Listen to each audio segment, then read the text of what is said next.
ਸਤਿ ਸ਼੍ਰੀ ਅਕਾਲ, ਸਵਾਗਤ ਹੈ ਸਾਰੇ ਹੀ ਦਰਸ਼ਕਾਂ ਦਾ। ਪੰਜਾਬ ਇਸ ਵੇਲੇ ਵੇਖ ਰਹੇ ਹੋ ਤੁਸੀਂ ਤੇ ਮੈਂ ਹਾਂ ਗਗਨਦੀਪ ਸਿੰਘ ਲੈ ਕੇ ਹਾਜ਼ਰ ਹਾਂ ਦੇਸ਼ ਦੁਨੀਆ ਦੀਆਂ ਖਾਸ ਖਬਰਾਂ। ਸਭ ਤੋਂ ਪਹਿਲਾਂ ਰੁਕ ਕਰਾਂਗੇ ਦੇਸ਼ ਦੀ ਝੋਲੀ ਦੇ ਵਿੱਚ 121 ਸਾਲ ਦੇ ਬਾਅਦ ਐਥਲੈਟਿਕਸ ਦੇ ਵਿੱਚੋਂ 골ਡ ਮੈਡਲ ਝੋਲੀ ਦੇ ਵਿੱਚ ਪਿਆ ਹੈ।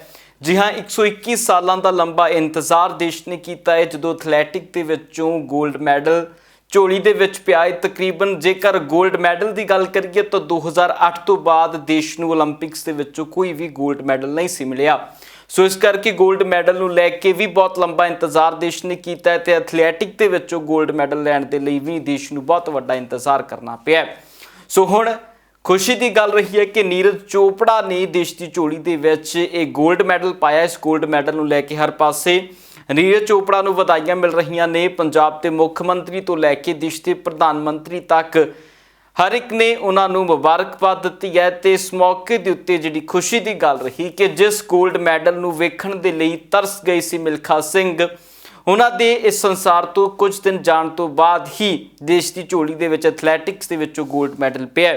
ਦੱਸ ਦਈਏ ਕਿ ਜੈਵਲਿਨ ਥਰੋ ਦੇ ਵਿੱਚ ਨੀਰਜ ਚੋਪੜਾ ਨੇ ਇਤਿਹਾਸ ਰਚਿਆ ਹੈ। ਉਹਨਾਂ ਦੀ ਝੋਲੀ ਦੇ ਵਿੱਚ 골ਡ ਮੈਡਲ ਪਿਆ ਹੈ। ਹਰਿਆਣਾ ਸਰਕਾਰ ਨੇ ਨੀਰਜ ਦੇ ਲਈ ਖਜ਼ਾਨਾ ਵੀ ਖੋਲ੍ਹ ਦਿੱਤਾ ਹੈ। ਹਰਿਆਣਾ ਸਰਕਾਰ ਨੀਰਜ ਨੂੰ 6 ਕਰੋੜ ਰੁਪਏ ਦੀ ਰਾਸ਼ੀ ਨਗਦ ਦੇਗੀ ਤੇ ਉਸ ਦੇ ਨਾਲ ਹੀ ਨੀਰਜ ਚੋਪੜਾ ਨੂੰ ਸਰਕਾਰੀ ਨੌਕਰੀ ਦੇਣ ਦਾ ਵੀ ਐਲਾਨ ਹਰਿਆਣਾ ਦੇ ਮੁੱਖ ਮੰਤਰੀ ਦੇ ਵੱਲੋਂ ਕੀਤਾ ਗਿਆ ਹੈ। ਪੰਜਾਬ ਦੇ ਮੁੱਖ ਮੰਤਰੀ ਕੈਪਟਨ ਅਮਰਿੰਦਰ ਸਿੰਘ ਦੇ ਵੱਲੋਂ ਵੀ ਪੰਜਾਬ ਸਰਕਾਰ ਵੱਲੋਂ 2 ਕਰੋੜ ਰੁਪਏ ਦੇਣ ਦਾ ਐਲਾਨ ਕੀਤਾ ਹੈ। ਉਧਰ ਇਸ ਮੌਕੇ ਦੇ ਉੱਤੇ ਭਗਵੰਤ ਮਾਨ ਨੇ ਵੀ ਟਵੀਟ ਕੀਤਾ। ਉਹਨਾਂ ਦਾ ਕਹਿਣਾ ਹੈ ਕਿ ਨੀਰਜ ਦਾ ਭਾਲਾ ਸਿੱਧਾ ਜਾ ਕੇ 골ਡ ਦੇ ਉੱਤੇ ਪਿਆ, ਜਿਸ ਦੇ ਕਰਕੇ 골ਡ ਝੋਲੀ ਦੇ ਵਿੱਚ ਦੇਸ਼ ਦੀ ਦੇ ਵਿੱਚ ਪਿਆ ਹੈ।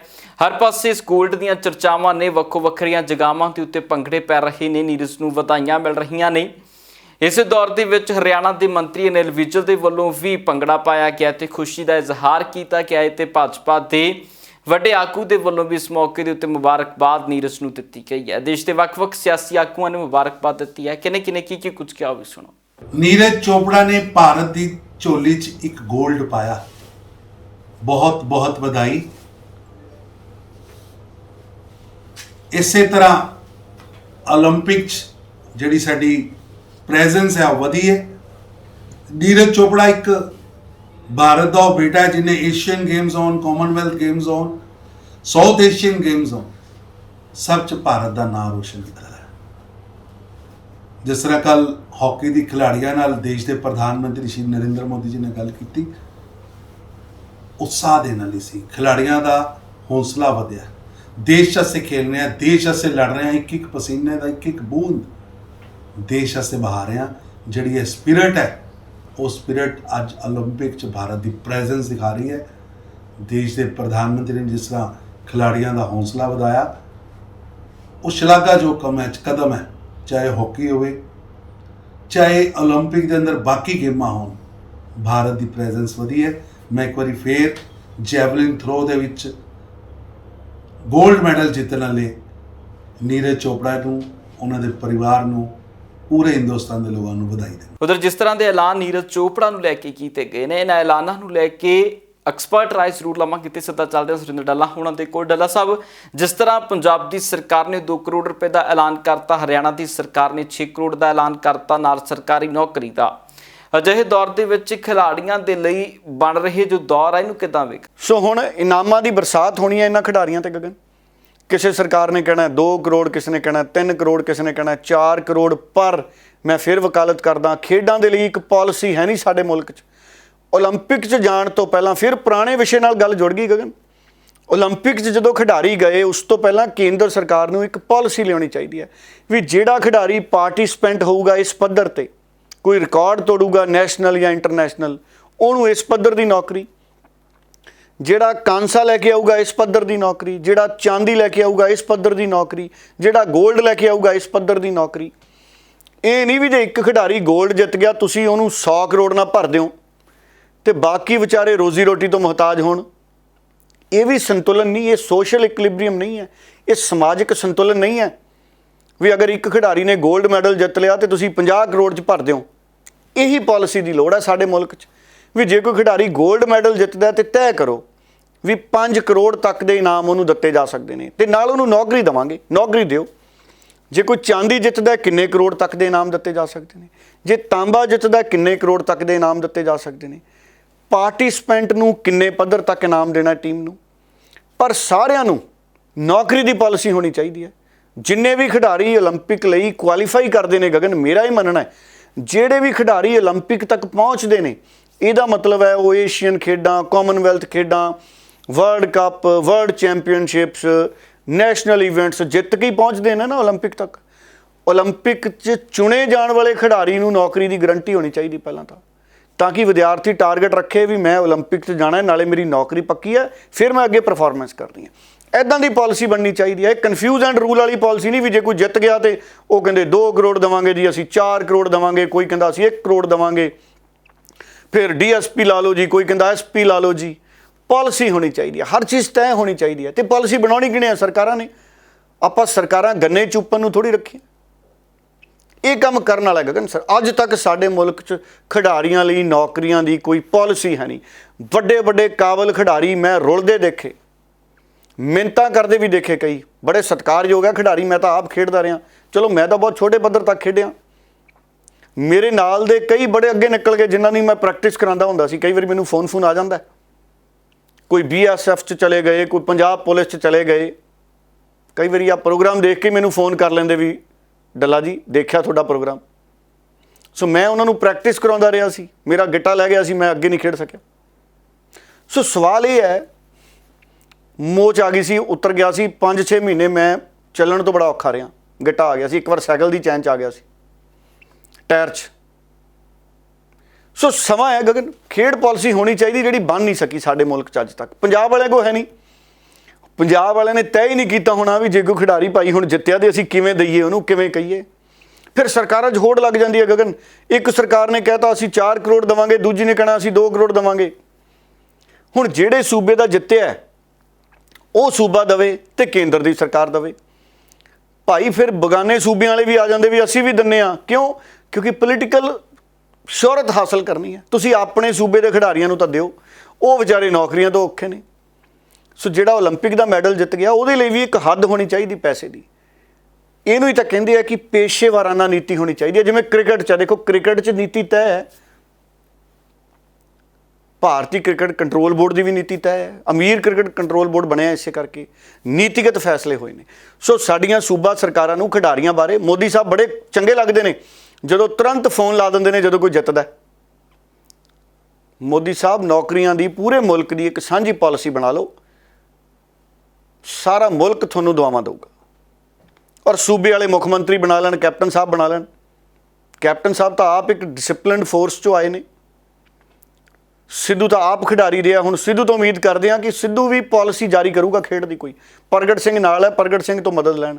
ਖੇਡ ਨੀਤੀ ਹੋਣੀ ਚਾਹੀਦੀ ਹੈ ਜਿਹਦੇ 'ਚ ਖਿਡਾਰੀਆਂ ਨੂੰ ਪਤਾ ਹੋਵੇ ਕਿ ਅਸੀਂ ਇਸ ਪੱਧਰ ਤੱਕ ਜਾਵਾਂਗੇ ਤੇ ਸਾਨੂੰ ਆਹ ਨੌਕਰੀ ਮਿਲੂ, ਇਸ ਪੱਧਰ ਤੱਕ ਜਾਵਾਂਗੇ ਤੇ ਆਹ ਨੌਕਰੀ ਮਿਲੂਗਾ। ਖਿਡਾਰੀਆਂ ਨੂੰ ਨੌਕਰੀ ਲਈ ਤਰਲੇ ਨਾ ਕਰਨੇ ਪੈਣ ਮੰਤਰੀਆਂ ਦੇ ਤੇ ਵਿਧਾਇਕਾਂ ਦੇ, ਉਹ ਕਰਨੇ ਪੈਂਦੇ ਨੇ, ਸਾਡੀ ਮਜਬੂਰੀ ਹੈ, ਫੇਲ ਹੈ ਸਾਡਾ ਸਿਸਟਮ। ਤੇ ਹੁਣ ਵੱਧਦੇ ਹਾਂ ਪੰਜਾਬ ਦੀ ਸਿਆਸਤ ਦੇ ਵੱਲ। ਮਨੀਸ਼ ਤਿਵਾੜੀ ਜੋ ਕਿ ਪੰਜਾਬ ਦੀ ਸਿਆਸਤ ਦਾ ਵੱਡਾ ਨਾਮ ਨੀਤੀ ਮੈਂਬਰ ਪਾਰਲੀਮੈਂਟ ਨੇ ਸ਼੍ਰੀ ਅਨੰਦਪੁਰ ਸਾਹਿਬ ਤੋਂ ਬੀਤੇ ਦਿਨੀ ਲੁਧਿਆਣਾ ਦੇ ਵਿੱਚੋਂ ਪਹੁੰਚੇ ਸੀ। ਇਸ ਮੌਕੇ ਦਿੱਤੀ ਉਹਨਾਂ ਜਿੱਥੇ ਵੱਖ-ਵੱਖ ਮਸਲਿਆਂ ਦੇ ਉੱਤੇ ਕੇਂਦਰ ਸਰਕਾਰ ਨੂੰ ਘੇਰਿਆ, ਉੱਤੇ ਦੂਜੇ ਪਾਸੇ ਉਹਨਾਂ ਨੇ ਬੇਅਦਬੀ ਮਾਮਲਿਆਂ ਦੇ ਇਨਸਾਫ ਦੇ ਵਿੱਚ ਜੋ ਦੇਰੀ ਹੋਈ ਹੈ ਉਸ ਨੂੰ ਲੈ ਕੇ ਸਾਰਾ ਠੀਕ ਕਰਾ ਕੁੰਵਰ ਵਿਜੇ ਪ੍ਰਤਾਪ ਦੇ ਸਿਰ ਦੇ ਉੱਤੇ ਪੰਨਿਆ ਹੈ। ਉਹਨਾਂ ਦਾ ਕਹਿਣਾ ਹੈ ਕਿ ਕੁੰਵਰ ਵਿਜੇ ਪ੍ਰਤਾਪ ਦੇ ਚੱਲਦਿਆਂ ਹੀ ਜਾਂਚ ਦੇ ਵਿੱਚ ਦੇਰੀ हुई है। जहाँ तक बेअदबी का मामला था, वो बेअदबी का मामला अकाली दल भाजपा सरकार ने सीबीआई को रेफर किया था।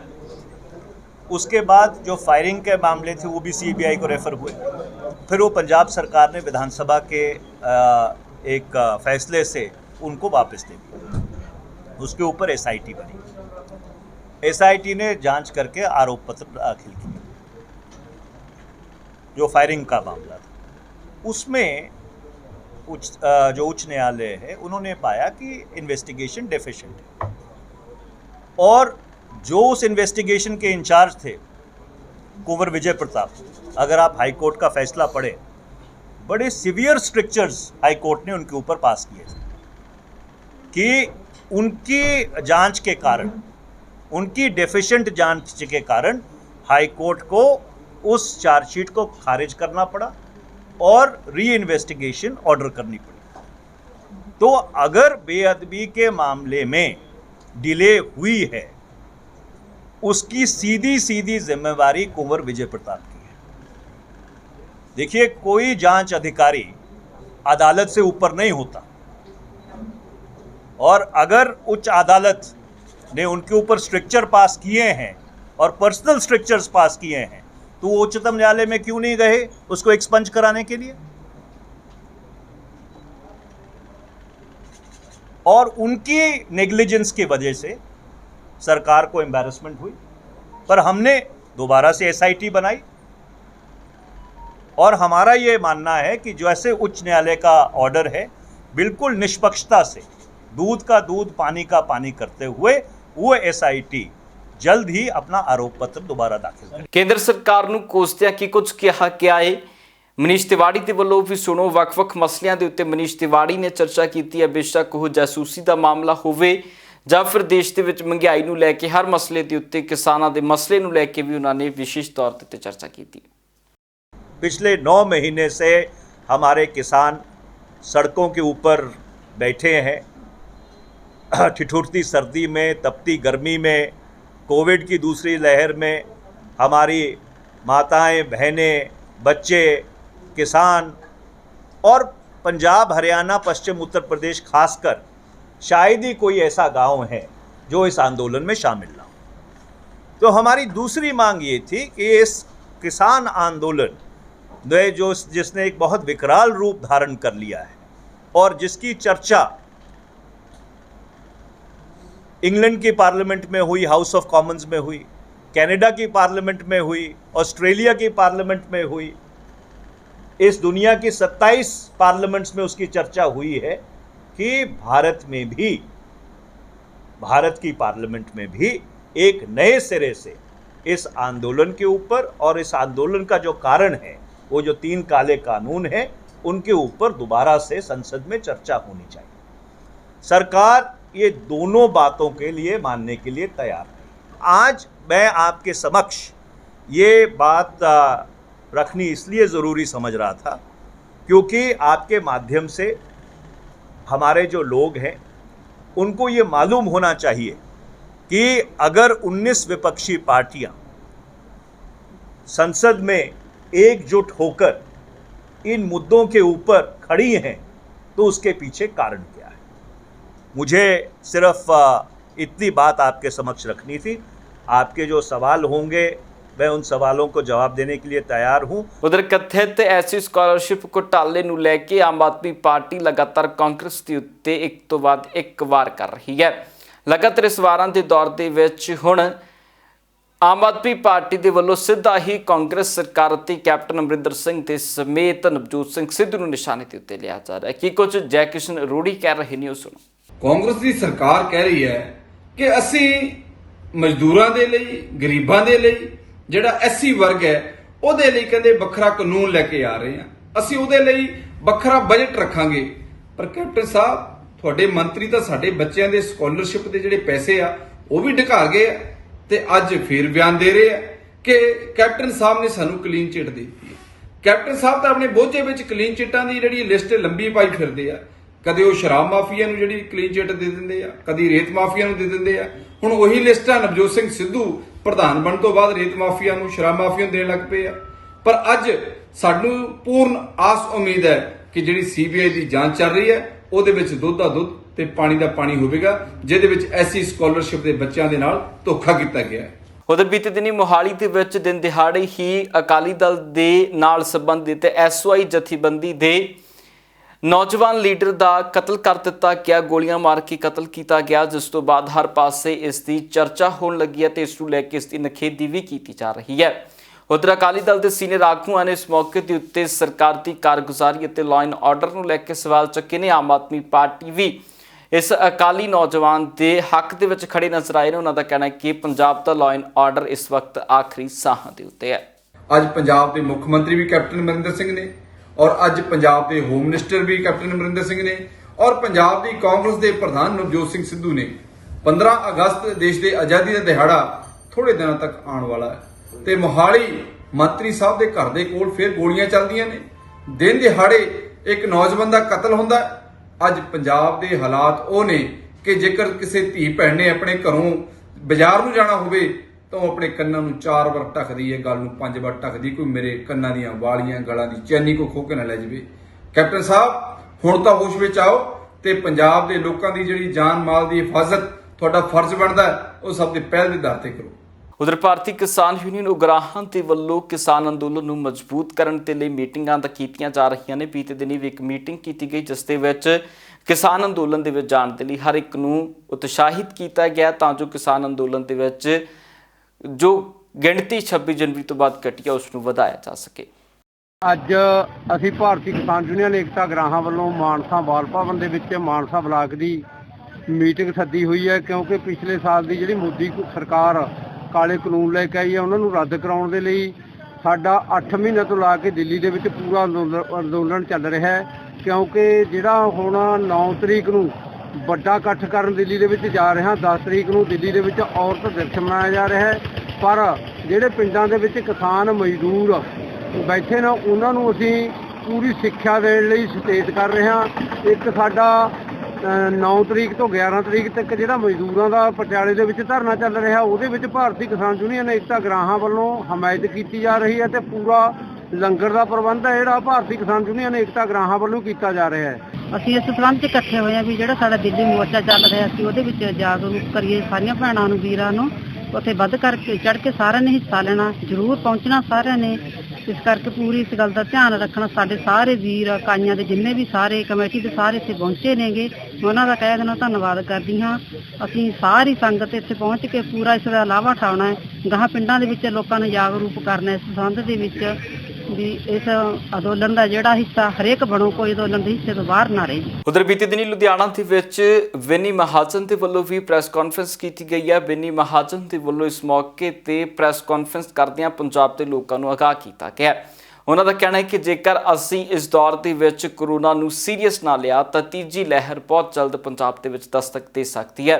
ਇਸ ਕਰਕੇ ਇੱਕ ਦੂਜੇ ਦਾ ਪ੍ਰਬੰਧ ਕਰਨ ਦੇ ਲਈ ਸਾਨੂੰ ਆਪਣਾ ਪ੍ਰਬੰਧ ਕਰਨਾ ਪਏਗਾ, ਭਾਵ ਕਿ ਮਾਸਕ, ਸੋਸ਼ਲ ਡਿਸਟੈਂਸਿੰਗ ਅਤੇ ਸੈਨੀਟਾਈਜ਼ਿੰਗ ਨੂੰ ਲੈ ਕੇ ਸਾਨੂੰ ਸਾਰੀਆਂ ਹੀ ਜਿਹੜੇ ਨਿਯਮ ਨੇ ਕਰੋਨਾ ਦੇ ਉਹਨਾਂ ਨੂੰ ਵਰਤਣਾ ਪਏਗਾ ਤਾਂ ਜੋ ਤੀਜੀ ਲਹਿਰ ਤੋਂ ਅਸੀਂ ਬਚ ਸਕੀਏ।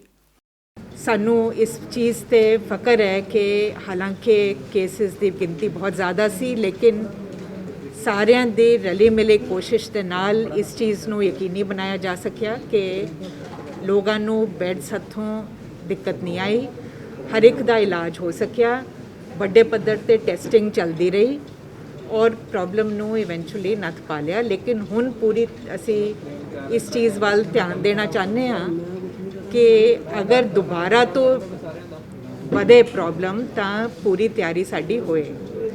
ਸੈਕੰਡ ਵੇਵ 'ਚ ਦੇਖਿਆ ਗਿਆ ਸੀ ਕਿ ਆਕਸੀਜਨ ਦੀ ਪੂਰੇ ਭਾਰਤ ਵਿੱਚ ਪ੍ਰੋਬਲਮ ਆਈ ਸੀ। ਪੰਜਾਬ ਨੂੰ ਵੀ ਦੂਰ ਦਰਾੜ ਤੋਂ ਆਕਸੀਜਨ ਲਿਆਣੀ ਪਈ ਟੈਂਕਰਾਂ ਰਾਹੀਂ ਔਰ 에ਅਰਲਿਫਟ ਕਰਨੇ ਪਏ ਟੈਂਕਰਸ। ਸੋ ਉਸ ਦੇ ਚੱਲਦੇ ਵੱਡੀ ਗਿਣਤੀ ਵਿੱਚ PSA ਪਲਾਂਟਸ ਲੱਗ ਰਹੇ ਨੇ। ਆਕਸੀਜਨ ਦਾ ਹੋਰ ਪ੍ਰਬੰਧ ਕੀਤਾ ਜਾ ਰਿਹਾ ਹੈ ਤਾਂ ਕਿ ਇਸ ਦੀ ਕਮੀ ਨਾ ਰਹੇ। ਬੈੱਡਸ ਵਧਾਏ ਜਾ ਰਹੇ ਨੇ। ਖਾਸ ਤੌਰ ਤੇ ਕੁਝ ਮਾਹਰਾਂ ਨੂੰ ਇਹ ਲੱਗਿਆ ਸੀ, ਹਾਲਾਂਕਿ ਦੂਸਰੇ ਮਾਹਰ ਹੁਣ ਮਹਿਸੂਸ ਕਰਦੇ ਨੇ ਕਿ ਸ਼ਾਇਦ ਉਹ ਠੀਕ ਨਹੀਂ ਹੈ, ਲੇਕਿਨ ਇੱਕ ਖਦਸ਼ਾ ਸੀ ਕਿ ਸ਼ਾਇਦ ਬੱਚਿਆਂ ਦੇ ਉੱਪਰ ਜ਼ਿਆਦਾ ਅਸਰ ਪੈ ਸਕਦਾ ਹੈ ਕਿਉਂਕਿ ਬੱਚਿਆਂ ਦੀ ਹਲੇ ਵੈਕਸੀਨੇਸ਼ਨ ਨਹੀਂ ਕੋਈ ਅਪਰੂਵਡ ਹੈ। ਉਸ ਦੇ ਚੱਲਦੇ ਪੂਰੀ ਕੋਸ਼ਿਸ਼ ਕੀਤੀ ਜਾ ਰਹੀ ਹੈ ਕਿ ਬੱਚਿਆਂ ਵਾਸਤੇ ਜੋ ਵੀ ਸਪੈਸ਼ਲ ਕੋਈ ਚਾਹੇ ਵੈਂਟੀਲੇਟਰ ਚਾਹੀਦੇ ਨੇ, ਚਾਹੇ ਦਵਾਈਆਂ ਚਾਹੀਦੀਆਂ ਨੇ, ਮੈਨ ਪਾਵਰ ਵੱਡੀ ਗਿਣਤੀ ਵਿੱਚ ਹਾਇਰ ਆਲਰੇਡੀ ਕੀਤੀ ਗਈ ਹੈ ਔਰ ਹੋਰ ਵੀ ਰਿਕਰੂਟਮੈਂਟਾਂ ਚੱਲ ਰਹੀਆਂ ਨੇ। ਸਾਡੀ ਕੋਸ਼ਿਸ਼ ਹੈ ਕਿ ਗਵਰਨਮੈਂਟ ਹਸਪੀਟਲਸ ਦੇ ਵਿੱਚ ਵੀ ਔਰ ਪ੍ਰਾਈਵੇਟ, ਜਿਵੇਂ ਕਿ ਲੁਧਿਆਣੇ 'ਚ ਬੜੇ ਚੰਗੇ ਪ੍ਰਾਈਵੇਟ ਮੈਡੀਕਲ ਕਾਲਜ ਹਸਪੀਟਲਸ ਔਰ ਦੂਸਰੇ ਨੇ।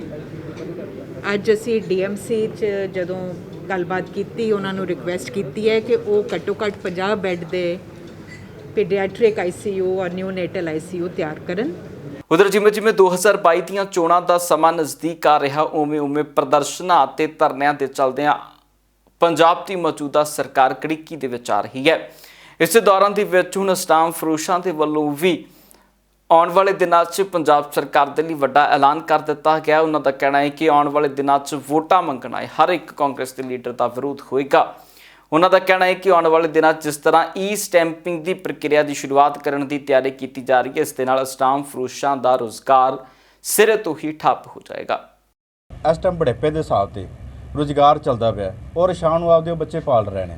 ਠੀਕ ਹੈ ਜੀ। ਦੂਸਰੀ ਗੱਲ ਹੈਗੀ ਵੀ ਜੇ ਈ ਸਟੈਂਪਿੰਗ ਹੁੰਦੀ ਹੈ ਤੇ ਉਹ ਸਟਾਫ ਰੋਸ਼ ਨੂੰ ਇੱਕ ਤਾਂ ਕੰਪਿਊਟਰ ਲਾਉਣਾ ਪਏਗਾ, ਦੂਸਰਾ ਉਹਨੂੰ ਨੈੱਟ ਲੈਣਾ ਪਊਗਾ, ਤੀਸਰਾ ਉਹਨੂੰ ਬਿਜਲੀ ਦਾ ਪ੍ਰਬੰਧ ਕਰਨਾ ਪਏਗਾ, ਚੌਥਾ ਜਿਹੜੀ ਹੈ ਉਹਨੂੰ ਪੱਕਾ ਚੈਂਬਰ ਹੋਵੇਗਾ।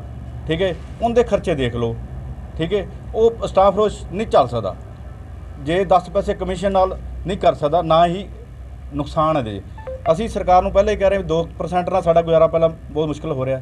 ਅਸੀਂ ਕਹਿੰਦੇ ਸਾਡਾ 5% ਹੋਣਾ ਚਾਹੀਦਾ। ਠੀਕ ਹੈ। ਅਸੀਂ ਮੰਗ ਵੀ ਕਰਦੇ ਹਾਂ, ਅਪੀਲ ਵੀ ਕਰਦੇ ਹਾਂ ਵੀ ਸਟਾਫ ਰੋਜ਼ ਦੇ ਹਾਲਾਤਾਂ ਨੂੰ ਦੇਖਦੇ ਹੋਏ ਬੇਰੁਜ਼ਗਾਰ ਨਾ ਕੀਤਾ ਜਾਵੇ। ਇਹਨਾਂ ਨੂੰ ਕਮਿਸ਼ਨ ਇਹਨਾਂ ਵਧਾ ਕੇ ਇਹਨਾਂ ਨੂੰ ਉਤਸ਼ਾਹ ਕੀਤਾ ਜਾਵੇ, ਇਹਨਾਂ ਦੇ ਸਿਰ ਤੇ ਹੱਥ ਰੱਖਿਆ ਜਾਵੇ। ਸਰਕਾਰਾਂ ਨੂੰ ਇਹੀ ਬੇਨਤੀ ਕਰ ਸਕਦੀ ਹੈ। ਅਸੀਂ ਸਰਕਾਰ ਨੂੰ ਬੇਨਤੀ ਕਰਦੇ ਹਾਂ ਵੀ ਜਿੰਨੇ ਵੀ ਸਟਾਫ ਰੋਸ਼ ਵੀਰ ਪੰਜਾਬ ਦੇ ਵਿੱਚ ਹੈਗੇ ਨੇ ਤਾਂ ਉਹਨਾਂ ਦਾ ਰੁਜ਼ਗਾਰ ਹੈ ਜਿਹੜਾ ਉਹ ਨਾ ਖੋਇਆ ਜਾਵੇ ਤੇ ਉਹਨਾਂ ਨੂੰ ਰੁਜ਼ਗਾਰ ਪੂਰਾ ਬਰਾਬਰ ਉਵੇਂ ਜਿਵੇਂ ਦਿੱਤਾ ਜਾਵੇ ਜਿਵੇਂ ਪਹਿਲਾਂ ਉਹਨਾਂ ਦਾ ਸਿਸਟਮ ਚੱਲਦਾ ਹੈ। ਅਸੀਂ ਨਵੀਂ ਨੀਤੀ ਦੇ ਨਾਲ ਜੁੜਨਾ ਚਾਹੁੰਦੇ ਹਾਂ ਪਰ ਸਰਕਾਰ ਸਾਡਾ ਖਿਆਲ ਪੂਰਾ ਰੱਖੇ ਉਸ ਗੱਲ 'ਚ। ਸਰ ਅੱਜ ਕਿੰਨੇ ਜ਼ਿਲ੍ਹਿਆਂ ਦੀ ਜਿਹੜੀ ਮੀਟਿੰਗ ਜਲਾਲਾਬਾਦ 'ਚ ਕੀਤੀ? ਇਹ ਅੱਜ 3 ਜ਼ਿਲ੍ਹਿਆਂ ਦੀ ਮੀਟਿੰਗ ਹੋਈ ਸੀਗੀ। ਫਿਰੋਜ਼ਪੁਰ, ਫਾਜ਼ਿਲਕਾ, ਮੁਕਤਸਰ ਤੇ ਬਠਿੰਡਾ। ਇਹ ਜਿਹੜੀ ਈ ਸਟੈਂਪਿੰਗ ਨੂੰ ਸਰਕਾਰ ਨੂੰ ਕੋਈ ਚੇਤਾਵਨੀ ਦੇਣੀ ਚਾਹੋਗੇ ਜਿਹੜੀ ਇਹ ਜਾਰੀ ਕਰਨ ਜਾ ਰਹੀ ਹੈ? ਨਹੀਂ, ਅਸੀਂ ਸਰਕਾਰ ਨੂੰ ਬੇਨਤੀ ਕਰਨ ਜਾ ਰਹੇ ਹਾਂ, ਚੇਤਾਵਨੀ ਕੋਈ ਨਹੀਂ ਇਸ ਵੱਲ ਬੇਨਤੀ ਕਰਨ ਜਾ ਰਹੇ ਹਾਂ ਵੀ ਜਿੰਨੇ ਵੀ ਸਟਾਫ ਰੋਸ਼ ਵੀਰ ਹੈ ਉਹਨਾਂ ਦਾ ਜੋ ਰੋਸ ਹੈ ਜਾਂ ਕਰਨ ਜਾ ਰਹੇ ਹਾਂ ਅਸੀਂ ਰੋਸ, ਉਹ ਸਰਕਾਰ ਪ੍ਰਤੀ ਰੋਸ ਸਾਡਾ ਹੈਗਾ। ਤਾਂ ਇਹ ਹੈ ਵੀ ਸਾਡਾ ਜਿਹੜਾ ਕਮਿਸ਼ਨ ਹੈ, ਸਾਡੀ ਜਿਹੜੀ ਰੁਜ਼ਗਾਰ ਹੈ ਉਹ ਬਰਕਰ ਰਹੇ ਤੇ ਸਾਡਾ ਕਮਿਸ਼ਨ ਹੈ ਸਾਨੂੰ ਮਿਲਦਾ ਰਹੇ।